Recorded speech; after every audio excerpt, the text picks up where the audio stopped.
Welcome to another bar walkthrough video from SuperfastCPA. I'm Logan, and in today's video, we're going to be going over bar area 1. This is section B5. This is a remembering and understanding topic. Determine the effect of supply and demand and elasticity measures on a product. And we're going to be doing that the SuperfastCPA way, which is diving straight into the questions to learn the material. Now, if you don't know much about our strategies, make sure you go check out our free 1-hour webinar training on SuperfastCPA.com. Again, in that 1 hour, we will teach you for free the key ingredients to passing the CPA exam so you don't waste months or even years of your time failing exams. And then after you watch that, you're going to want to learn more. So make sure you also check out becoming a SuperfastCPA Pro member. SuperfastCPA Pro members get access to the full 10-question versions of these videos. So in today's video, we're only going to be going over 5 questions. But again, if you become a SuperfastCPA Pro member, you'll get access to the full 10-question versions in the forum. So make sure you check out becoming a Pro member if you like these videos. With all that said, let's dive straight into the questions for this video. All right, here we are at question 1, and just before we dive in, I do want to acknowledge that I have had a cold the past few days, so I may sound a little bit more gravelly or, a little stuffy, but still able to do this. Just wanted to point that out. So let's dive into question 1. Which of the following changes would most likely cause the demand curve for a product to shift to the left? Okay, so if you know what supply and demand is, then you might have an idea of this, what the demand curve is, but if not, that's okay. We're going to go through these options and then the explanation. Option A, an increase in consumer income for a normal good. Option B, a decrease in the price of a substitute good. Option C, a decrease in the price of the product itself. Or option D, a rise in the cost of producing the product. So again, what would be the most likely cause of the demand curve for a product shifting to the left? What does that even mean? Why would that be caused? If you don't know, that's okay. We are using these questions to learn. But if you have an idea, maybe pause the video and pick an answer. And when you're ready, come back. We'll look at the answer together. All right, here we are. The answer is B, a decrease in the price of a substitute good. So that could be a reason that the demand curve for a product shifts to the left. So let's learn what demand curve, and shifting to the left all mean. The demand curve represents the relationship between a product's price and the quantity of that product that consumers are willing and able to buy, holding all other factors constant. When the demand curve shifts to the left, so the entire curve shifts to the left, we're not moving along the curve, the entire curve moves. It means that demand has decreased at every price level. Consumers now want less of the good than before. So again, it's not about being at a different point along the curve. The entire curve has moved. So in general, across all demand, they have less demand for that good. This kind of shift happens not because of a change in the product's own price, which would cause movement along the curve. Again, that's different. But because of external factors like changes in consumer income, preferences, population, or the prices of related goods. Again, the substitutions. In this case, if the price of a substitute good, let's think Pepsi versus Cola or Coke, it decreases, consumers will likely shift their purchases toward the now cheaper substitute. Maybe not with Pepsi and Coke, but you get the idea. Some people are diehard Coke fans and some people are diehard Pepsi fans, but again, you get the idea. They're very similar in a lot of ways, and if one suddenly is a lot cheaper than the other, people will probably switch to that. So again, if the now cheaper substitute, then that would reduce demand for the original product that is now more expensive. That causes the demand curve to shift to the left. So the entire curve shifts to the left. So now you know a little bit more about demand and the demand curve, and then what it means for the whole demand curve to move mainly to the left. Now let's go to the next question. All right, here we are at question 2. Which of the following would most likely cause the supply curve for fresh strawberries to shift to the left? So now we're talking about the supply curve, not the demand curve. Let's go through the options. A sharp increase in fertilizer and labor costs. Option B, a technological advancement in strawberry harvesting. Option C, a drop in consumer demand for strawberries. Or D, a decrease in the price of strawberries at grocery stores. So again, what would most likely cause the entire supply curve to move to the left for fresh strawberries? So this is a little bit different, but it's a similar idea compared to the demand curve. So think about what we learned in the first question and maybe think of an option. And when you're ready, come back. We'll look at the answer together. All right, here we are. The answer is A, a sharp increase in fertilizer and labor costs. So in this case, that's what would be the most likely cause out of these options to cause the supply curve to shift to the left. So let's learn about the supply curve and why it would shift to the left. The supply curve shows the relationship between a product's price and the quantity producers are willing and able to supply. So it's not what people are wanting to buy, but it's what the producers are wanting to supply or able to supply, holding other factors constant. A shift in the supply curve occurs when external factors affect producers' ability or willingness to supply goods at every price. A leftward shift in the supply curve means less of the product is available at every price. So it's not along the curve, it's the entire curve has moved, so they're just less available across all prices. A decrease in supply. This can result from higher production costs, supply chain disruptions, or regulations that make production harder or more expensive. In this case, if the cost of fertilizer and labor, and these would be key inputs for farming, rises sharply, it becomes more expensive to produce strawberries. Some producers may cut back or exit the market entirely, reducing the quantity supplied at every price. This causes the supply curve to shift left. So if the supply curve shifts left, there's just less supply overall, and that could be caused by, again, the cost of those supplies going up. The other options, B, a tech improvement, would increase supply, if they're able to make more strawberries more quickly or harvest more strawberries more quickly, that would be a shift to the right. Option C is a drop in demand, not a drop in supply, and that affects the demand curve, not supply. And then option D was a price drop, which leads to movement along the supply curve, but not a shift of the entire curve. So there is a difference between moving along the supply or demand curve and shifting the entire curve. Shifting the entire curve, again, means that in total, at least for the supply curve, there's less supply if it shifts to the left in total. So with all that, let's go to the next question. All right, here we are at question 3. A product has a price elasticity of demand of 2.5. If the price increases by 4%, what is the expected percentage change in quantity demanded? So in this, we're trying to figure out what price elasticity of demand is and how a change in price is going to affect the percentage change in quantity demanded. Now, if you have no idea how to calculate this, that's okay. We are going to learn how to do it. But if you have an idea, maybe pause the video, give it a calculation, try on your own, and when you're ready, come back, we'll look at the answer together.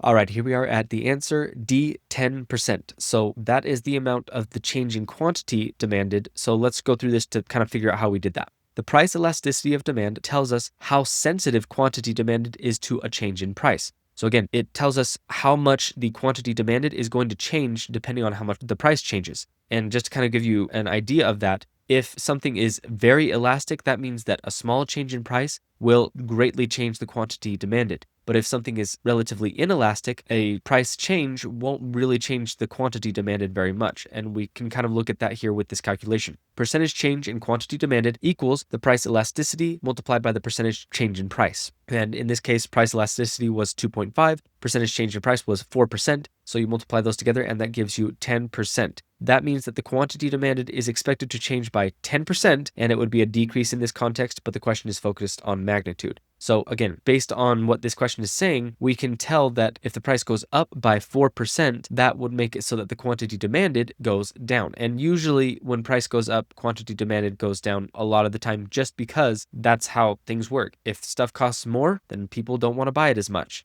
So that's why in this context, it makes sense that the 10% is a decrease in the quantity demanded because the price went up. On the CPA exam, they often emphasize the absolute value of elasticity to keep the math straightforward. So, typically you would maybe see a negative 2.5 or a positive 2.5, but in this case, we just left it as just normal 2.5. And the direction, again, the increase or the decrease is usually clear from the context. Again, if the price went up, then the quantity demanded most likely going to go down because people won't buy it as much because it costs more money. So we learned a little bit about how price elasticity of demand works and how you use that to calculate a change in quantity demanded. Now let's go to the next question. All right, here we are at question 4. What is the most likely result of this price ceiling? And you might notice I just did something there that a lot of times you might not think of, but this is a very good strategy to be in and a very good habit to be in for test day, and that is reading the last sentence of the question first. It doesn't always help because, sometimes the question is only one sentence long, but if there's multiple sentences or there's a paragraph or even multiple paragraphs, it's smart to read the last sentence first because that will frequently give you context for what you're dealing with throughout the rest of the question so you know what to be looking for. So again, we did that here. What is the most likely result of this price ceiling? Okay, so immediately we know we're dealing with a price ceiling. Now let's go read through the rest of the question to see what that has to do with it. During a heat wave, the government imposes a price ceiling on bottled water, preventing stores from charging more than $1 per bottle, even though the market price has risen to $2 due to increased demand. What is the most likely result of this price ceiling? Okay, let's go through the different options. Option A, a surplus of bottled water as stores raise supply. Option B, an increase in bottled water prices due to higher production costs. Option C, a shortage of bottled water as quantity demanded exceeds quantity supplied. And option D, no change in the bottled water market because price ceilings only affect luxury goods. So which one of these is going to be the case? Now, if you know what a price ceiling is, you probably could just kind of figure out what this means just by the context of this. So what do you think is going to happen when there's a price ceiling where the government says that stores can only charge $1 per bottle, but the market would normally have the stores charge $2 per bottle? What's going to happen there? Think about this, pause the video if you need to, and when you're ready, come back, we'll look at the answer together.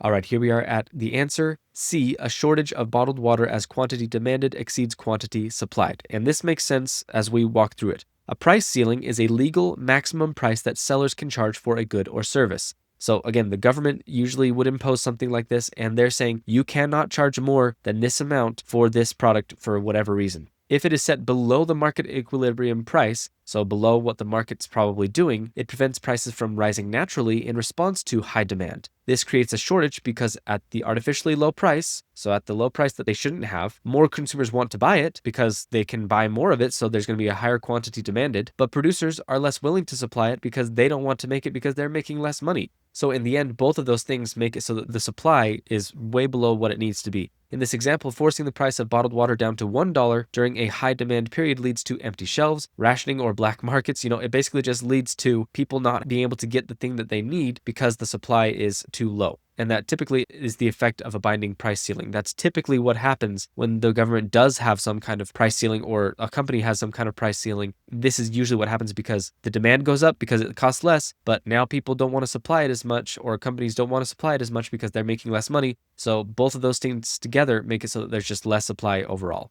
So with that, now let's go to the next question.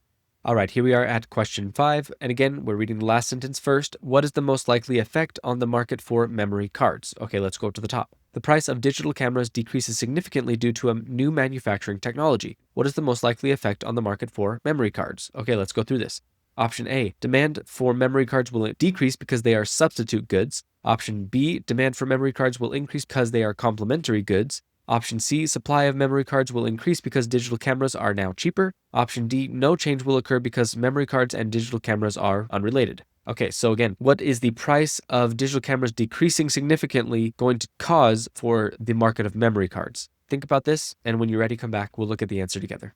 All right, here we are at the answer. B, demand for memory cards will increase because they are complementary goods. So we're going to learn about complementary goods and a little bit about substitute goods as well. Complementary goods are products that are typically used together, such that a change in demand for one affects the demand for the other in the same direction. Here, memory cards and digital cameras are complements. As digital cameras become cheaper, more people will buy them, increasing the demand for memory cards because now they need a memory card for their new camera, which are needed to operate them. This leads to a rightward shift in the demand curve for memory cards. So instead of shifting to the left, the entire curve shifts to the right, even though their own price hasn't changed. So memory card price hasn't changed, but the demand curve has shifted because of the demand for cameras going up because of the price decrease. So by contrast, substitute goods are used in place of each other, like tea and coffee. A price drop in one would typically reduce demand for the other. So if the price of tea is halved, then a lot more people start buying tea than instead of coffee because it's cheaper. So that's going to affect the demand for coffee.